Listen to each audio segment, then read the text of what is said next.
오늘 시장에서는 어떤 이슈가 또 나와 있을지 첫 번째 이슈부터 열어보겠습니다. 네, 첫 번째는 기대감입니다. 역시 주식시장의 가장 큰 먹거리이기도 하죠. 어떤 이슈일지 열어주시죠. 제약바이오, 정부 바이오 산업 정책 기대감입니다. 이재명 정부가 바이오 산업을 국가 전략 산업으로 지정하고 올해 3가지 방향에서 육성 정책을 추진할 것이다라고 밝혔습니다.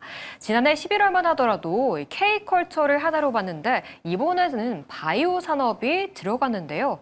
이 정책이라는 든든한 지원책이 생긴 건데 비중 확대해도 될까요? 네, 제약바이오 비중 확대, 저는 맞다고 보고 있습니다. 사실, 금리 인하 사이클로 지금 넘어가고 있는 그런 상황이기도 하고요. 그러다 보니까 이제 제약바이오 기업들이 어떻게 보면 그동안 미뤄왔던 R&D에 공격적인 좀 투자가 들어갈 수 있는 상황이고, 신약 개발에도 굉장히 많은 비용이 들어가는데, 그런 부분들에 있어서 좀, 투자가 좀 확대가 될 수 있다. 이렇게 보시면 될 것 같고. 그리고 어떻게 보면 지금 미국이 중국을 지금 반도체 분야와 그다음에 제약바이오를 지금 제재를 가하고 있다라고 보시면 될 것 같은데 그 중에는 이제 생물보안법이 있죠. 이미 하원, 상원 다 통과된 상태라서 트럼프 사인만 남아있는 상태입니다. 그래서 만약에 트럼프가 이 생물보안법을 통과시키게 되면 중국에 대한 첨단 바이오 산업에 대한 제재가 들어가면서 그 반사이익을 우리나라가 그대로 받아올 수 있다. 요렇게 보시면 될 것 같고요. 지금 코스닥 쪽에 사실 제약바이오 관련 종목들이 대부분 시가총액 상위에 있거든요. 네. 그러다 보니까 어떻게 보면 지금 정부의 스탠스 자체가 지금 코스닥 3천을 지금 보고 있는 그런 상황이기 때문에 그런 대형주들의 그런 제약바이오 대형주들의 흐름이 앞으로 계속적으로 좋을 것으로 예상이 되고 있기 때문에 좋은 투자처다라고 보시면 될 것 같고 지금 정부가 이제 국가 바이오 혁신위원회를 출범하면서 인허가 단축이라든가 메가 펀드 조성이라든가 이런 부분들에 대한 정책적인 지원을 아끼지 않고 있는 상황이고 특히나 이제 신약 개발 쪽에서는 이제 AI를 통한 AI 신약 개발 그런 플랫폼과 생물보안법 이런 부분들이 앞으로 CDMO 시장에서 우리나라가 강세의 흐름을 받을 거다라고 보시면 될 것 같아요. 지금 글로벌적으로 이 제약바이오에 대한 그러니까 의약품에 대한 수요가 계속적으로 증가를 하고 있는 상황이거든요. 우리 지금 계속 고령화로 지금 가고 있는 상황이잖아요. 그러다 네. 보니까 계속적인 의약품에 대한 수요가 증가를 하고 있는 상황이고 이 첨단 바이오가 어떻게 보면은 기술 장벽이 굉장히 높아요. 네, 그렇기 때문에 누가 먼저 이 기득권을 잡느냐 이 부분이 어떻게 보면은 관전 포인트가 될 수 있는 상황인데 그런 차원에서 봤을 때 지금 우리나라가 좀 긍정적인 흐름이 나올 수 있겠다 이렇게 말씀드릴 수 있을 것 같아요. 네. 근데 성 대표님은 사실 저 제약바이오 비중 줄였어요라고 말씀을 주셨었잖아요. 네네. 오늘 그래도 이렇게 뉴스가 굉장히 많이 나오고 있고 네. 말씀 주셨던 것처럼 코스닥 3천 가려면 네. 시총 상위주들이 이렇게 코스닥 내에 제약바이오가 꽉 잡고 있는데 네. 이 비중 줄여도 되는 걸까요?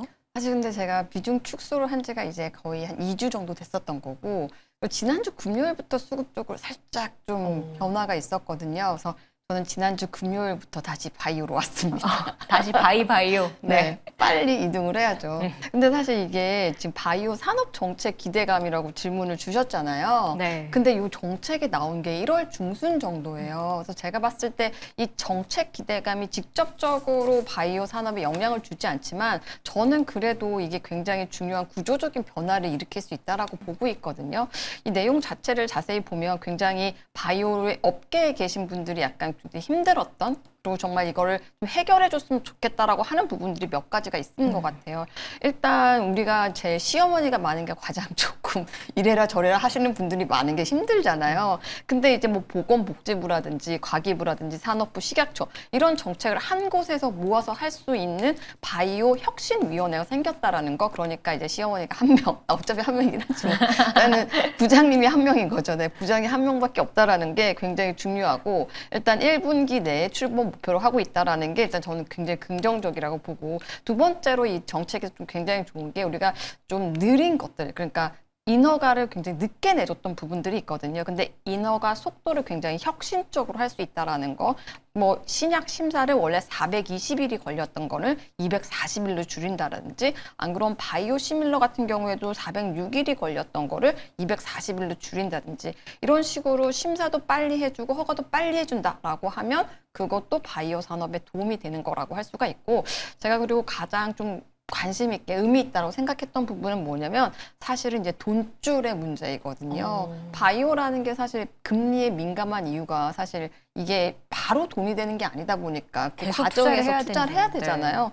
근데 일단 투자를 많이 하는 게 초창기에 투자를 많이 하는데 이번 정책을 보면 삼상, 그러니까 돈이 가장 많이 들어가는 타이밍에 돈을 대주겠다라고 얘기를 한 거예요. 그게 뭐냐면 이제 국민 성장 펀드 30조 중에서 바이오 백신 분야에 2조 3천억을 집중적으로 하는데 그 중에서도 임상 3상 특화 펀드가 600억 원이 별도로 조성이 된다라고 합니다. 네. 그러다 보니까 이제 초기에는 투자를 잘 받을 수 있지만 임상 3상에서는 사실 유증을 많이 할 수밖에 없는 게 그런 걸로 버텨야 되거든요. 근데 정부에서 이렇게 특별 바이오 펀드를 만들어서 임상 3상에 있는 그런 바이오 기업들을 밀어준다라고 했을 때 바이오 산업에 굉장히 긍정적인 영향을 줄 수 있다라고 저는 생각을 합니다. 그래서 이 정책이 뭐 지금 이게 나오자마자 바이오 섹터에 아주 긍정적으로 이렇게 작용해서 수급이 몰지는 않았고 사실 저는 바이오 섹터가 최근에 움직이는 거는 오히려 그 코스닥 활성화 대책이 더 크다라고 보고 네. 있거든요.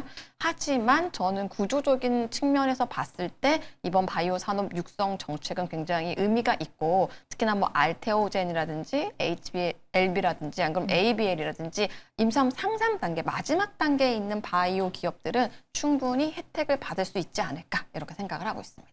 정책이 임상 지원 쪽에 좀 집중이 된 만큼 관련주들을 보는 게 좋다라고 말씀을 주셨는데 사실 최근 시장을 보자면 이 비만 치료제 쪽도 뜨겁게 좀 올라오고 있는 상태거든요. 네. 그러면 바이오텍과 비만 치료제 둘 중에 어느 쪽에 좀 더 무게를 싣는 게 좋을까요? 저는 둘 다 봐야 된다고 생각하는데 사실 그 비만약 같은 경우에는 약간 미국발 이슈에 영향을 많이 받는 편이에요. 경구용 비만약 같은 경우에는 뭐 미국에서 어떤 뭐 일라이 릴리라든지 뭐 노보노디스크가 뭐 만들었다라고 하면 우리나라로 같이 움직이는 경향들이 네. 있거든요.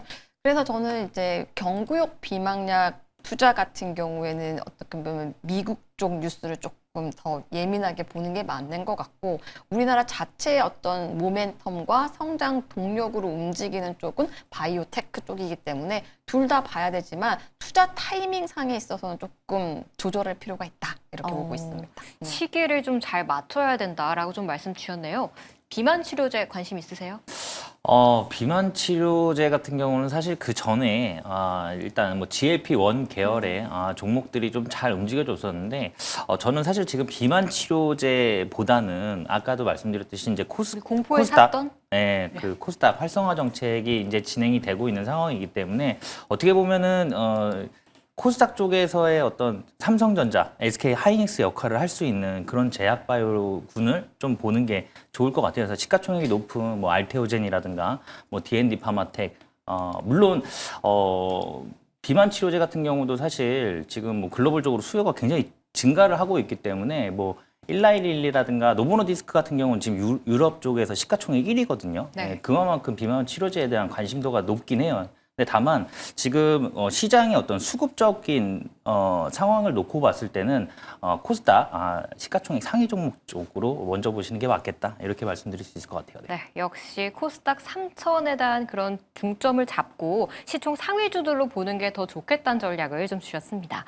이 다음에 또 궁금한 게 오늘 또 K뷰티가 슬금슬금 올라오더라고요. 네. 송 대표님도 굉장히 이쪽에 관심이 많으신 네. 걸로 알고 있는데 사실 이전에 막 우리 LNC바이오, 파마리서치, 한스바이오메드 다양한 종목들이 생겨버려서 사실 이게 수익이 분산돼서 좀 더 봐야 된다라는 측면의 이야기도 주셨던 것 같거든요.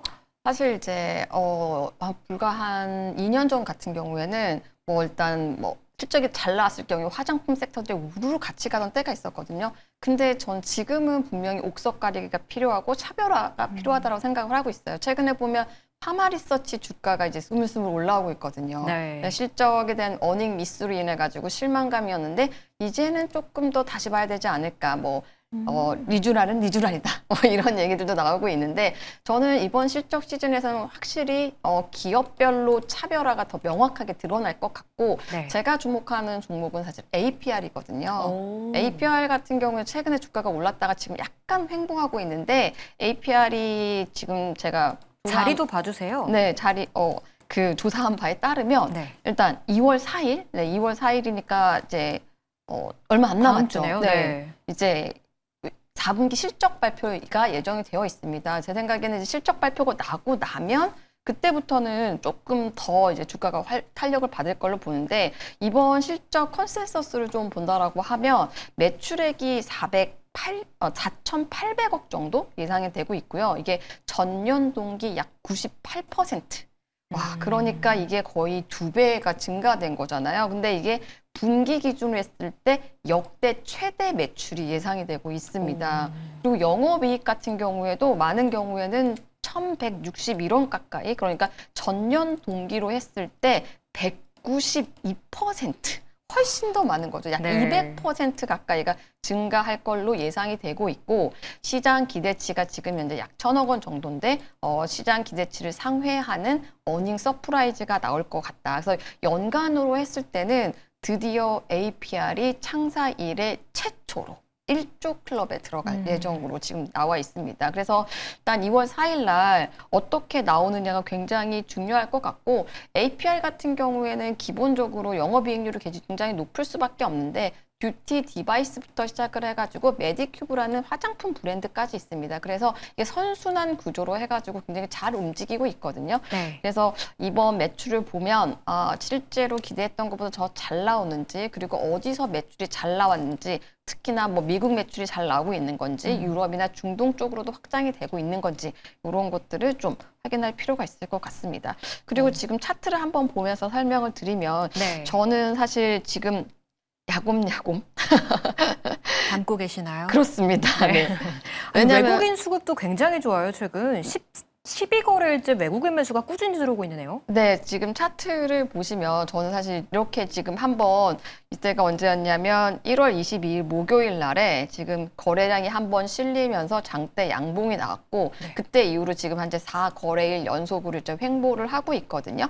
이렇게 좀 횡보를 할 APR 자체가 사실 이렇게 뭐 바이오나 로봇이나 이런 주들처럼 이렇게 막 급등하는 주는 아니잖아요. 근데 어떻게 보면 그런 종목들이 가지 않을 때 포트를 방어해 줄 수 있는 그런 역할은 충분히 할 수 있는 어떤 종목이라고 생각을 하거든요. 네. 그래서 실적 발표 전후로 해서 저는 다시 한번 상승이 나올 수 있다라고 보고 있기 때문에, 그리고 특히나 한번 이렇게 거래량이 실린 장대 양봉이 나온 이후로 횡보를 하고 있고, 그리고 지금 뭐 거래량이 그렇게 많이 실리지 않은 상황에서 약간의 조정이 나오고 있거든요. 네. 그래서 제가 봤을 때는 실적을 믿고 조금씩 분할 매수로 모아갈 수 있는 타이밍이다, 이렇게 보고 있습니다. 역시 K드 뷰티 내에서는 이정표로 불렸던 APR을 좀 실적 발표 전에 미리 좀 담아보자라는 전략까지 주셨네요. 오늘 이렇게 기대감이 가득 살아있는 쪽을 쭉 짚어봤는데, 사실 오늘 또 뉴스가 나온 게 기대감이 약간 꺼진 쪽도 있거든요. 바로 스테이블 코인 관련입니다. 이 디지털 자산 기본법 합의가 불발되면서 관련주들 오늘 살짝 투심을 흔들렸는데, 이 설 전에 뭐 마무리하겠다라고 얘기는 하더라고요. 네. 관련주들의 전망은 어떻게 보시나요? 스테이블 코인 최근에 좀 강세 흐름 보였었는데 돈이 굉장히 많이 들어왔어요. 어떻게 보면 코스닥 활성화 정책에서 스테이블 코인의 역할이 중요해지고 있는 상황이기 때문에 아마 조금 더 이번에 좀 더 움직이지 않을까, 저는 그렇게 보고 있어요. 그래서 스테이블 코인 같은 경우는 사실 정부 차원에서도 꼭 진행을 해야 되는 부분이 어떤 뭐 검은 돈이라든가 아니면 뭐 세금 탈세라든가 이런 부분들을 디지털 화폐로 전환을 하면서 만들어낼 수 있는 그런 상황이다 보니까 정부에서 지금 주도적으로 좀 진행이 되고 있는 상황이고, 네. 사실 스테이블 코인 같은 경우는 이제 글로벌적인 어떤 대세거든요. 예, 그렇기 때문에 앞으로 그 스테이블 코인 관련 종목도 오늘 좀 빠지기는 했어요. 네. 예, 방금 그 이슈로 인해서 좀 빠지긴 했는데 다시 한번 좀 반등 흐름이 나오지 않을까. 왜냐하면 지금 바닥을 좀 다지면서 다시 한번 상승을 좀 하려고 하는 그런 모습을 보여주고 있기 때문에 내일 한번 좀 지켜보자, 이렇게 말씀드릴 수 있을 것 같습니다. 네. 스테이블 코인 관련주 오늘 이 이슈와 함께 흔들리긴 했지만 이번 주 좀 추세를 조금 더 지켜보는 게 좋겠다라는 전략까지 들어봤습니다.